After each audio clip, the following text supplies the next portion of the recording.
What is going on, guys? Matt O'Leary back with another video. Today what I'd like to get into is Robert Saleh's press conference. We got some interesting nuggets on some injuries along the offensive line, Zach Wilson, Aaron Rodgers, and all that good stuff. First, let's start with the injury news, and it's all positive. Hey, there we go. We'll take it. Positive news for the most part. There was one piece of negative that I'll slip in there, but not crazy surprising along with some of the positives. So, Kai Becton, Max Mitchell, and Joe Tippmann all were banged up during the game, but are all going to be okay. Also, Zach Wilson, Breece Hall. There's a long list of guys who got, in Robert Saleh's words, bruised and nicked up.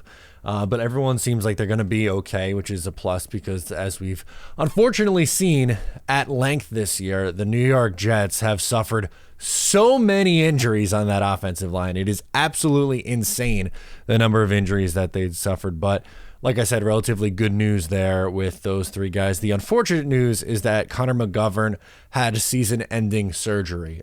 There was maybe some hope that he would return at some point, but he had surgery that ended his season. And Rich Cimini just kind of randomly asked that. He was like, oh yeah, by the way, we haven't asked about Connor McGovern in a while. And Saleh was like, he had surgery. And then they're like, oh, when? And he's like, I don't remember. Like, it was like, I guess a while ago.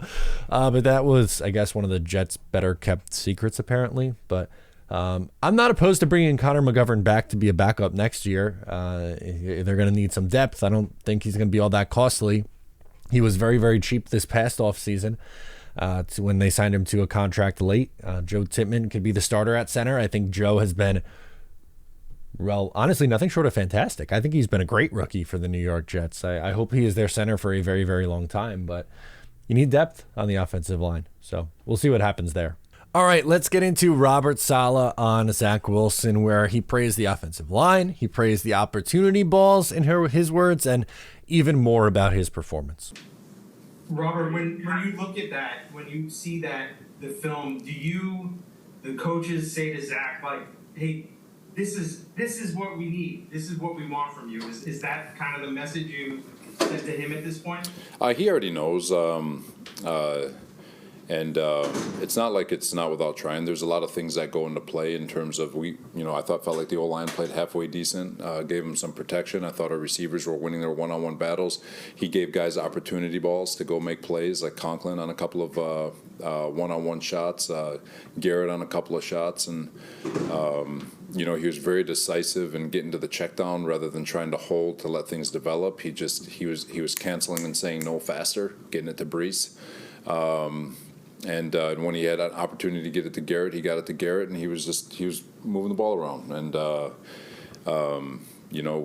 like I said, I thought he was extremely decisive, and he played extremely fast.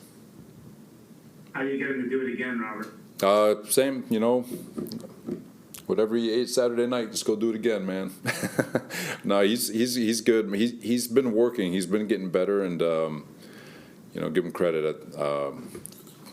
He played free on Sunday. As Robert Saleh says, the key is now to build off of this. It's nice. It's great. I am happy that Zach Wilson went out and played really good football. That was the best game of his career. Robert Saleh said after watching the tape, he confirmed that's the best game that he's played as a pro, and it's hard to disagree with that. It was the first time he's went over 300 yards and multiple touchdowns without throwing an interception. He did have a fumble loss, unfortunately. That's something that you would eventually like to clean up, but 75% completion percentage, like, it seemed like everything he was doing throwing the ball was working there. In terms of where he was going with the football, I don't have any complaints. There was one play in the first half where he kind of chucked it up for grabs, but other than that, that's about as clean of a game as you can get as a passer. Really, really good stuff from Zach Wilson, and big game coming up against the Miami Dolphins this week. Huge game against the division rival. You got your doors blown off the last time you played them on Black Friday, and you're trying to keep your season still alive and still in the mix. And Miami plays later tonight against the Tennessee Titans. 2 Monday night games this week, which is a little bizarre. But anyway, we'll see. We'll keep a close eye on that game. But as for Zach Wilson, the coach loved what he saw from his young quarterback. Saleh was also asked about the TMZ report that is claiming that Aaron Rodgers could be cleared for the game on Christmas Eve against the Washington Commanders. That is the game that Aaron Rodgers has been targeting. That's been the case. It's been well known for a very, very long time. And I would think that, and I tweeted this out, but I would think the Jets have to win this game coming up against the Dolphins in order for them to consider going to Aaron Rodgers or bringing Aaron Rodgers back. But here's what Robert Saleh had to say about it. Robert, there was a report on TMZ earlier today that the expectation was he'd be medically cleared for Christmas Eve. Can you confirm if that's the case, or have you heard anything regarding that? Nick, I don't have any knowledge on that one. If that's something that he's had with his personal doctor out in LA, I'm not privy to that yet. Like I said, a part of me would love to see Aaron Rodgers make the comeback and get back on the field. It would be much easier right now if they found a way to win against the Falcons or the Raiders or the Chargers or the Patriots. And, there's a lot of what ifs this year for the Jets, unfortunately, right? You shouldn't have benched Zach Wilson. And, the game against the Falcons proved it. And the quarterback play was horrible in the Falcons game. You're not going to get me up here, defending the play of either Tim Boyle or Trevor Siemian in that game. They didn't look good. But there were also games this year that Zach Wilson started where the offense didn't do enough. The game against the Patriots back in week 3 was horrible. That was a terrible, terrible offensive game. The game against the Raiders was a frustrating one. I understand that they had a touchdown called back and there's the interception at the end. It was just a lot went into that on the negative side, on the reasons for some of the Jets' struggles. But you would feel a little bit better if they were somehow 7-6 right now, or even if they lost this upcoming Dolphins game and were 7-7 with 3 games to play. You might be able to convince yourself to bring Aaron Rodgers back at that point. But now, man, I don't know. I think they probably need, again, to pull a crazy upset win on the road this week for that to be a realistic possibility. Last, but certainly not least, Robert Saleh was asked about the trade rumors with Zach Wilson. There was a report coming out of, guess where, Utah, that Zach Wilson and Joe Douglas have already agreed to move on from him after the year. Robert Saleh kind of punted on answering that question.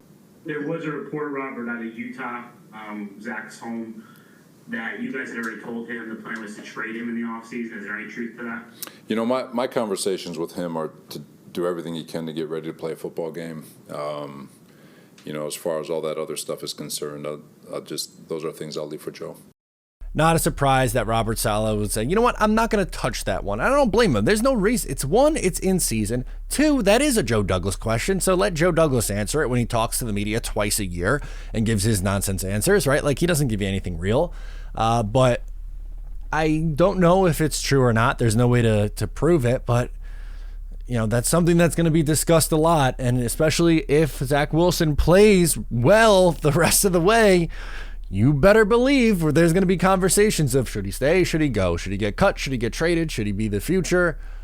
What's the move, right? That is absolutely something that is going to be talked about a ton about the New York Jets going forward with Zach Wilson. For now, let's put a pin in it and save it for the offseason.